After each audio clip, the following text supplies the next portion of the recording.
Incident that attracted attention yesterday afternoon. Hadley police received multiple 911 calls saying a woman was being attacked on the side of Route 116.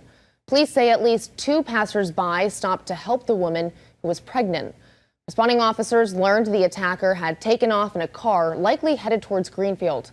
Troopers later found 31-year-old Alex Zabnicki of Greenfield and arrested him. Zabnicki is being charged with assault and battery on a pregnant victim, as well as threat to commit a crime. Now, according to court documents obtained by Western Mass News, one witness stated she observed the vehicle pulled over and saw Zabnicki push the woman into the guardrail. The victim told police that Zabnicki was wrestling her for the keys. He's currently being held and is due back in court Tuesday, the 6th, for a dangerousness hearing.